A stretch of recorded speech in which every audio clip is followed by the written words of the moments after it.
Hola, ¿qué tal amigos? Bienvenidos otra vez a uno de mis videos. Bueno, si ya han visto otros, si nunca han visto ninguno de mis videos, bienvenidos. En este canal publicamos videos de casos de misterios, desapariciones, cosas así por el estilo, una que otra teoría conspirativa. Entonces, bienvenidos. Los invito a que se suscriban si quieren seguir viendo más de este tipo de contenido. Y si les gusta este video que van a ver. Bueno, el día de hoy les traigo un caso. Este es el caso de Amy Billig. Ella era una joven de 17 años que desapareció mientras se dirigía desde su casa hasta la oficina de su padre, sin dejar rastro alguno. Su madre hace una búsqueda incansable de su hija y en medio de esta búsqueda ella llega a conocer más a profundidad como todo el mundo de las pandillas de motos de los Estados Unidos. Lo que pasa con estas pandillas es que no son ninguna perita en dulce, según lo que dicen, y son bastante peligrosas. Lo que se cree es que Amy habría sido raptada por alguna de esas pandillas.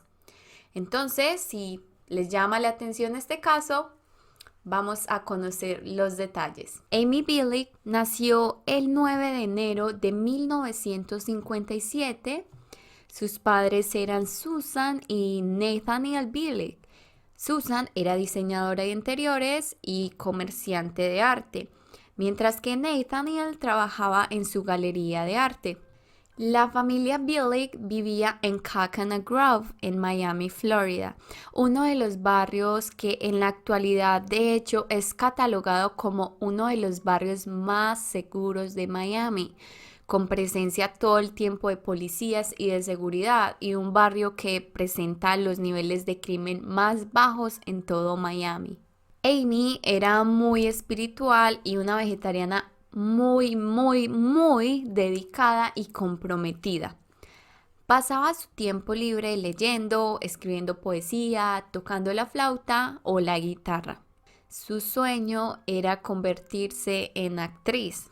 También era apasionada por la fotografía y de hecho tenía una pequeña cámara que cargaba con ella para todos lados, especialmente si tenía salidas con amigos, siempre la llevaba para capturar todos esos momentos junto a ellos. El 5 de marzo de 1974, aproximadamente a las 12 p.m., Amy Billig vuelve a la casa a almorzar después de una mañana de estar en su colegio.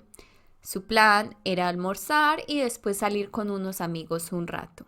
Precisamente para su salida con sus amigos, ella decide llamar a su papá para preguntarle que si le podía prestar plata, pues iba a salir. Su papá le dijo que sí, que no había problema, pero que él todavía estaba trabajando, entonces pues le tocaba a ella ir hasta la galería de arte donde él trabajaba por el dinero. Amy se cambia de ropa y se dirige al trabajo de su padre. De hecho, unos obreros que estaban en una construcción cercana la vieron pasar caminando. En los años 60 y 70 era, digamos que bastante común hacer autostop o también se le llama hacer dedo, que es cuando, digamos, tú estás como tipo en una autopista o algo así, haces como una seña con el dedo para que alguien que vaya en un carro pare y digamos que te dé tipo un aventón hacia donde tú vas. ¿Por qué les digo esto?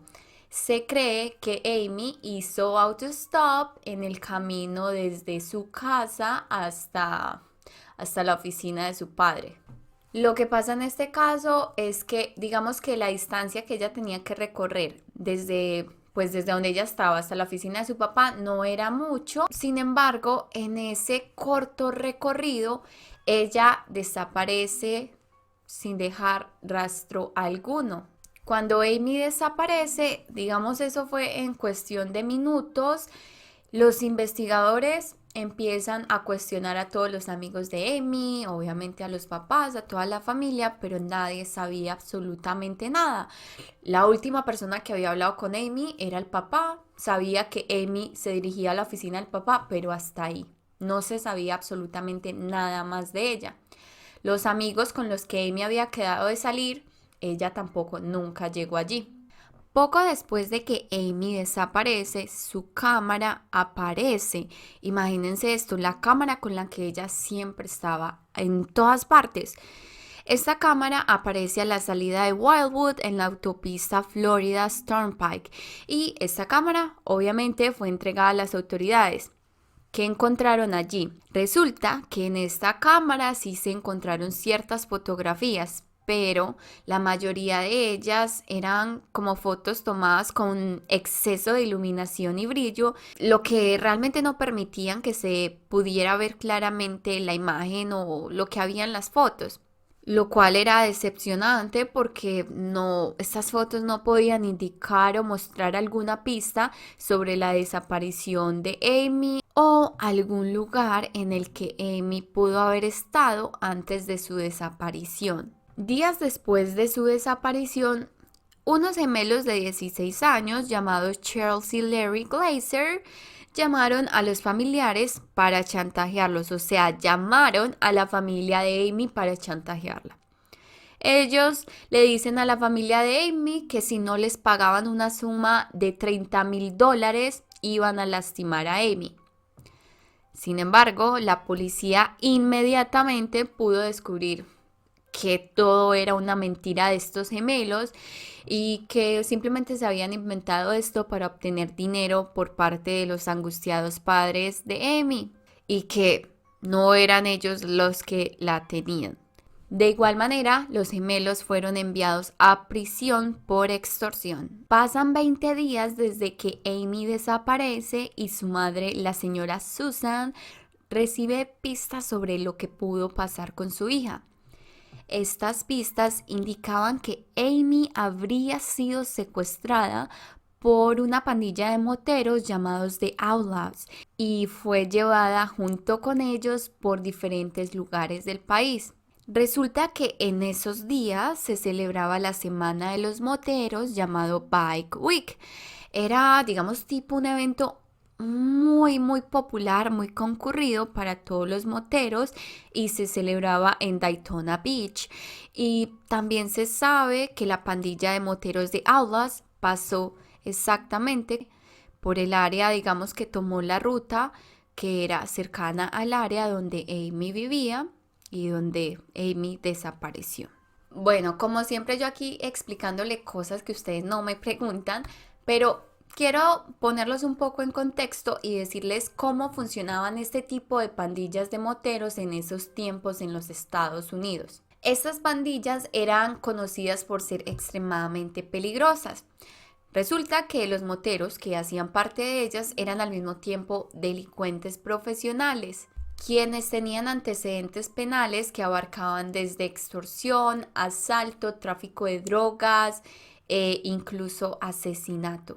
Algunas de las pandillas más peligrosas en el momento eran, por ejemplo, The Pagans, otros se hacían llamar los bandidos, también había otra pandilla que se llamaba The Mongols, también estaba The Hells Angels y también estaba The Outlaws, que eran los que habían pasado por el barrio de Amy. Se rumora que muchos de los participantes de este tipo de pandillas eran ex veteranos que habían aprendido a matar en Vietnam y otros que simplemente sentían que no encajaban en la sociedad, entonces decidían unirse a este tipo de pandillas. Adicionalmente a esto, cada uno de estos motociclistas tenían, digamos, una chica. Estas chicas, la mayoría se habían unido de manera voluntaria a estos grupos, a estas pandillas de motociclistas, pero habían otras que habían sido secuestradas y obligadas a estar en esas pandillas. Las que eran secuestradas eran drogadas constantemente, por lo que, digamos, en cierto punto ellas ya eran totalmente adictas a las drogas y por decisión propia se quedaban ya como el resto de su vida en este tipo de pandillas, porque pues ahí tenían acceso a drogas y estas cosas. Entonces se quedaban ahí hasta que eran vendidas por los mismos motociclistas, porque esa es la otra cosa. Resulta que estos motociclistas usaban todas las mujeres que estaban en estas pandillas para venderlas a otros hombres o prostituirlas y con esto costear todo lo que la pandilla requería o necesitaba. El 15 de marzo de 1974, 10 días después de que Amy había desaparecido, Susan Billig, madre de Amy, recibe una llamada telefónica de alguien bastante nervioso al otro lado de la línea. Esta persona le dice a Susan que un amigo de él había ido a Daytona Beach para el evento de la semana de moteros llamado Bike Week y que allí se enteró de que a Amy la habían recogido unos moteros mientras hacía autostop en la autopista y que tanto Amy como otra joven estaban atrapadas en contra de su voluntad por la pandilla de moteros de Outlaws, la misma pandilla que había pasado por la zona donde vivía Amy el día que desapareció. Un abogado amigo de Susan y quien en diversas ocasiones habría hecho diferentes trabajos jurídicos para estos grupos de moteros, consigue que Susan se pueda reunir con algunos de los miembros de esta pandilla, pues ella quería preguntarles sobre su hija. En la reunión, Susan y Nathaniel, padres de Amy, conocen dos miembros de la pandilla de moteros de Outlaws. Cuando se les muestra la foto de Amy, ellos inmediatamente niegan haberla visto o estar relacionados con su desaparición. Sin embargo, ellos aceptan en frente de Susan que tienen conocimiento que otras pandillas de moteros sí han secuestrado adolescentes en el pasado, esto con la intención de venderlas o prostituirlas para así pagar las expensas de la pandilla, pero que la pandilla de ellos no hacía ese tipo de cosas. Según estos miembros de la pandilla de Outlaws, ellos le dicen pues a Susan que el negocio de venta de mujeres funcionaba de la siguiente manera. Resulta que algunos motociclistas secuestraban adolescentes o jóvenes a las cuales ellos decidían llamar old ladies. Old ladies sería como, no sé, ancianas o mujeres viejas en español, algo así. Esto igual era más como tipo un lenguaje en código que ellos usaban. Cuando ellos tenían estas old ladies, ellos procedían a venderlas. Las vendían a cambio de tarjetas de crédito, de plata, de motos, de prácticamente lo que se les atravesara, para así pagar las expensas de todo lo que necesitaran ellos y la pandilla de motociclistas. La reunión de Susan y estos miembros de esta pandilla termina. Ellos le dicen pues a Susan que van a investigar con los otros miembros de la pandilla para ver si alguien sabe algo de Amy. Pero pues ellos nunca jamás se volvieron a comunicar con Amy, nunca más se volvió, digamos, tipo a saber algo de ellos. La madre de Amy continúa la búsqueda de su hija. En medio de esta búsqueda, ella conoce a una joven llamada Gina Andrew. Gina Andrew era una joven que a sus 20 años fue secuestrada por una de estas pandillas de motociclistas. Estas pandillas la sometieron a cosas terribles, la prostituían todo el tiempo por cosas como dinero, motos, chaquetas de cuero, lo que se les ocurriera. Afortunadamente ella logró escapar después de 5 años de estar secuestrada con estos hombres. 3 meses después de que Amy desaparece sin dejar rastros mientras iba en camino a la oficina de su papá, Susan continúa investigando por su propia cuenta y logra localizar al club de moteros de Outlaws en Orlando, Florida. A ellos estaban como a unos 250 kilómetros de donde vivía ella, así que cuando ella se da cuenta de donde ellos están en ese momento, inmediatamente decide irse para esa área junto con una foto de su hija y empieza a preguntar a miles de personas en esa zona si han visto a su hija Amy. Una persona quien administraba una tienda le dice a Susan que recuerda haber visto a Amy siendo escoltada por 2 moteros mientras compraba sopa vegetariana. el tendero, también le dice que la recuerda porque siempre iba a preguntar por ese tipo de sopas vegetarianas. Susan piensa que esa era una información importante, ya que efectivamente Amy era una vegetariana muy comprometida, por lo que siente que la información que le dieron tiene altas probabilidades de ser cierta. Tristemente, Susan no pudo encontrar a su hija en esta área. De hecho, tuvo que pasar 1 año y medio para que Susan volviera a tener más pistas sobre su hija. En noviembre del año 1975, un motero llamado Paul Branch contacta a Susan después de que ve una foto de Amy en el periódico. Allí, él le dice a Susan que él conocía a Amy, ya que él la tuvo por un tiempo cuando otro motero llamado Blake se la vendió como una old lady en Orlando, Florida. Recordemos que el término old lady en este contexto es el nombre que estos moteros le ponían a estas chicas secuestradas para venderlas a otros hombres. Paul Branch le dice a Susan que él perdió rastro de Amy en el momento en que fue capturado por las autoridades mientras iba por una nueva moto a Miami y que después fue enviado a la cárcel. Para el momento en el que él sale de la cárcel, ya Amy había sido vendida a otra persona. Lo único que Paul Branch pudo averiguar sobre Amy después de salir de la cárcel es que estaba viviendo con unas hippies en un sótano, pero pues realmente no se supo ni dónde ni con quién exactamente. Susan y Paul Branch se reúnen en la casa de él, donde de hecho él se mostraba bastante nervioso y paranoico, pues pensaba que la policía había seguido a Susan hasta allí. En esta reunión, Susan le muestra una foto más clara de Amy a este hombre, él la mira y confirma que efectivamente esa es la joven con la que él estuvo. Este hombre describió a la joven como alguien muy tímida, casi como muda.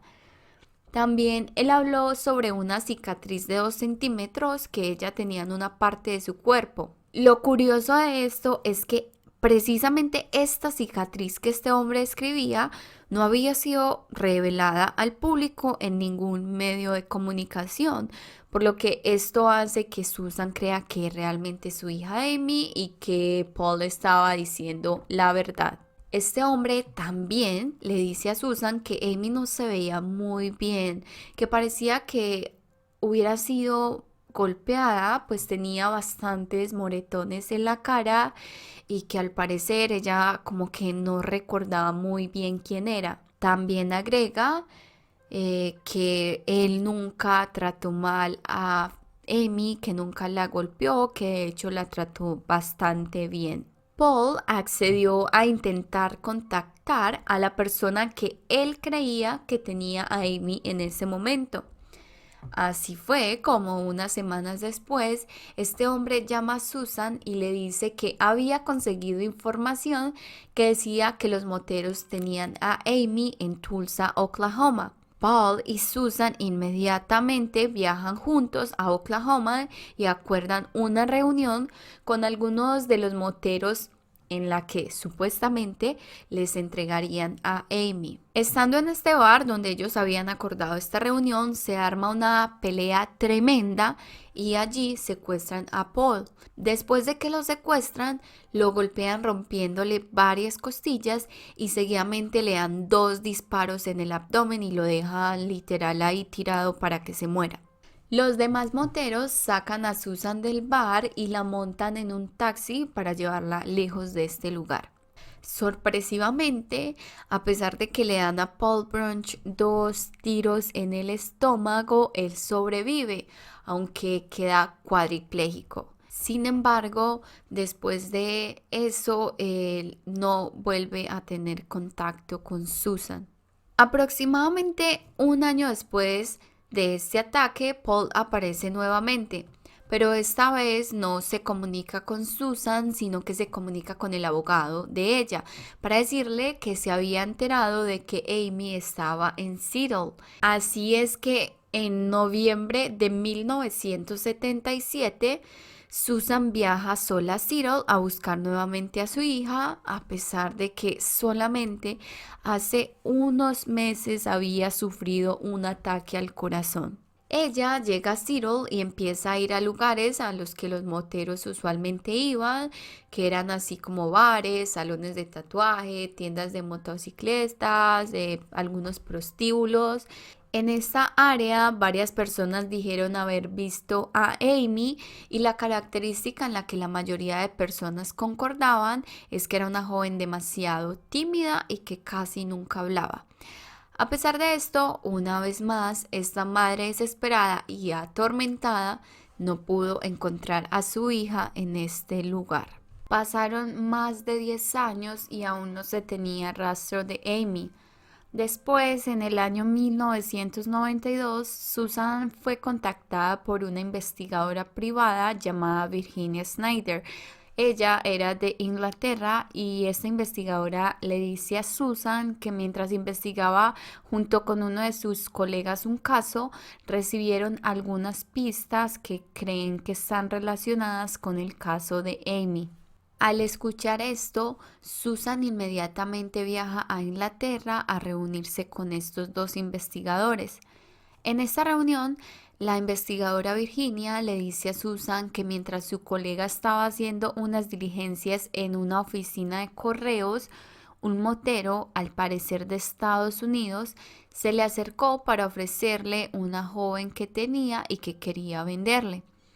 El motero le dice que es una joven muy callada que parecía casi muda, lo cual eran las características que desde siempre todas las personas que habían visto a Amy decían sobre ella. Sin embargo, cuenta Virginia que el motero se desapareció después de unos minutos y que nunca realmente le mostró una foto de la joven al investigador. Susan siente nuevamente la esperanza viva. Ella piensa todavía que hay bastante posibilidad de que pueda encontrar a su hija a pesar de que han pasado tantos años, que de pronto fue que estos moteros la traerían hasta Inglaterra para esconderla. Desafortunadamente, ella no logra encontrar a Amy en Inglaterra tampoco y el investigador británico, el que el motero le había ofrecido pues a esta joven, muere al año de que todo esto empieza a ser investigado, entonces realmente pues ese caso se para totalmente. La investigadora británica Virginia Snyder piensa que si Amy logró sobrevivir los primeros años con los moteros, en este momento ella debería estar aún con vida. Sin embargo, muchos investigadores en Miami la contradicen y ellos piensan que realmente no hay mucha posibilidad de que Amy esté con vida y que probablemente fue asesinada después de ser secuestrada.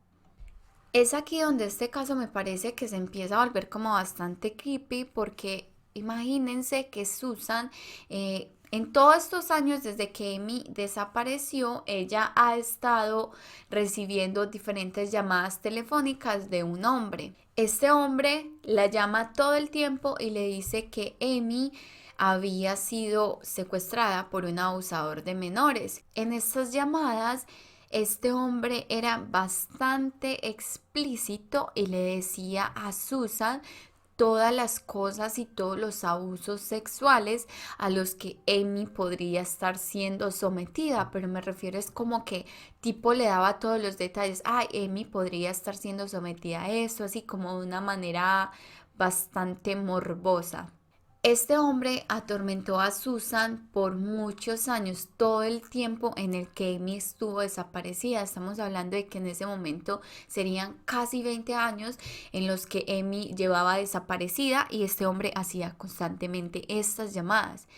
Él siempre usaba, digamos, un tipo de línea que no podía ser rastreada por las autoridades hasta que en 1995 él llama de una línea que las autoridades logran rastrear. Es ahí cuando se logra identificar quién era este hombre, que se llamaba Henry Johnson Blair. Era un hombre de 47 años. Este hombre quien trabajaba con el gobierno de los Estados Unidos en el Departamento de Migraciones, específicamente en el servicio de aduanas. Cuando las autoridades lo capturaron, él confesó que no estaba relacionado con el crimen de Amy y que ni siquiera la conocía. También reconoció que las llamadas que le hizo a Susan era más bien como una broma y una forma para él entretenerse. Dijo tener un trastorno obsesivo compulsivo y también alcoholismo, argumentando que esto era lo que lo había llevado a estar acosando a Susan por más de 20 años a través de llamadas telefónicas para hablarle de su hija desaparecida. Henry Johnson Blair fue sentenciado a 2 años de prisión por hostigamiento y el gobierno de los Estados Unidos le paga un total de 5 millones a Susan, pues debido a todo este inconveniente. A pesar de que Henry Johnson dice nunca haber conocido a Amy, se le considera una persona de interés en el caso. Esto es debido a que en una de las fotos encontradas en la cámara de Amy, que se cree que sería de las últimas fotos que ella alcanzó a tomar, se ve una van de color blanco que es idéntica en el color y en el modelo a una van que Henry Johnson tenía en el año 1974.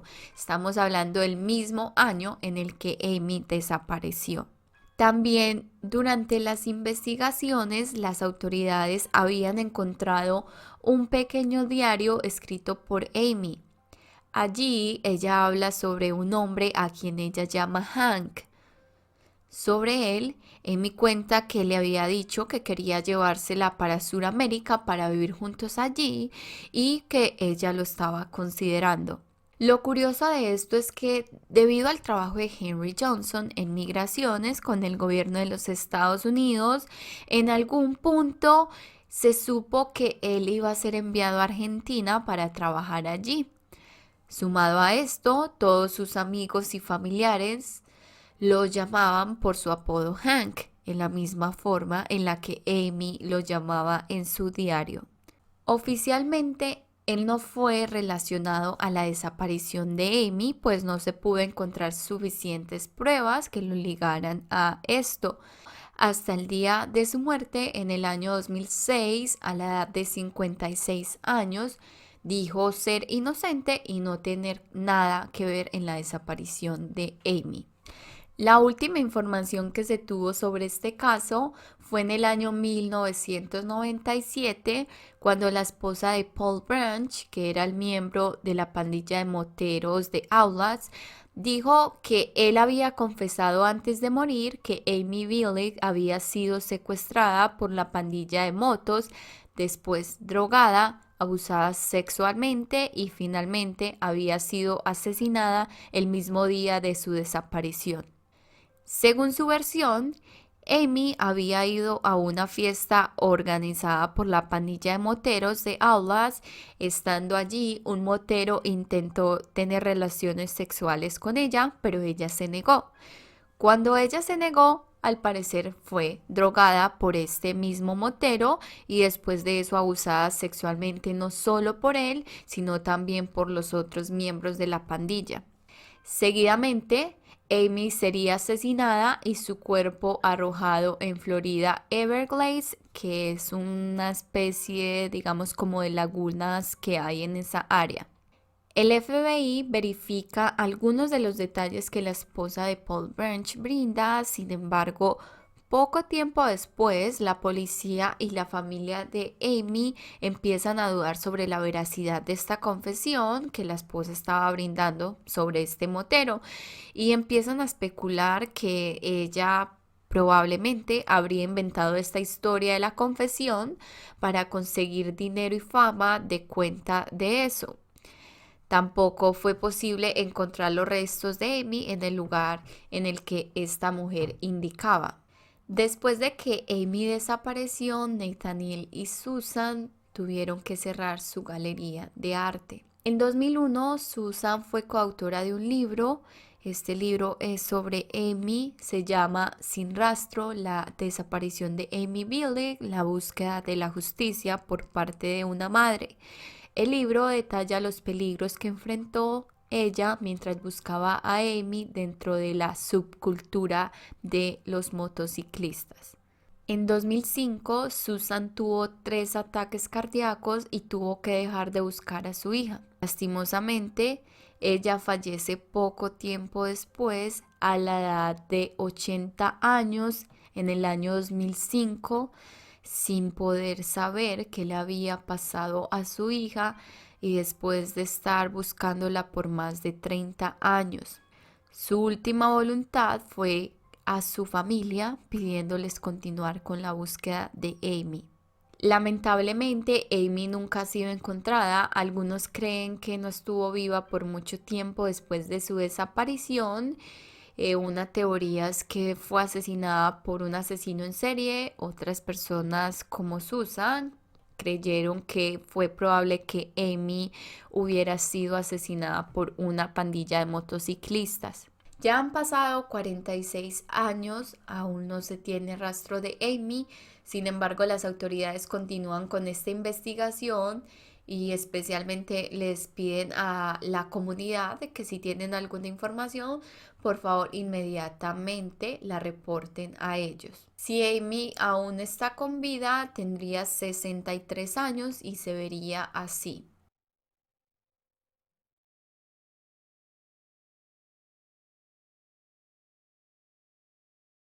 Bueno amigos, eso sería todo por el video de hoy.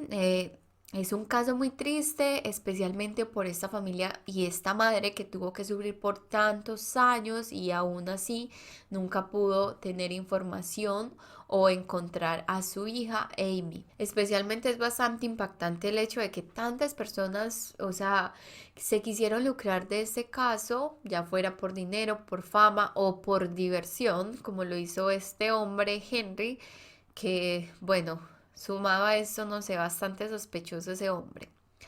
Pero bueno, se los dejo a su consideración. Muchísimas gracias por quedarse hasta el final del video, de verdad lo aprecio mucho. Bueno, creo que ya eso es todo por el día de hoy. Nos vemos en un próximo video. Chao. Cuídense mucho, por favor.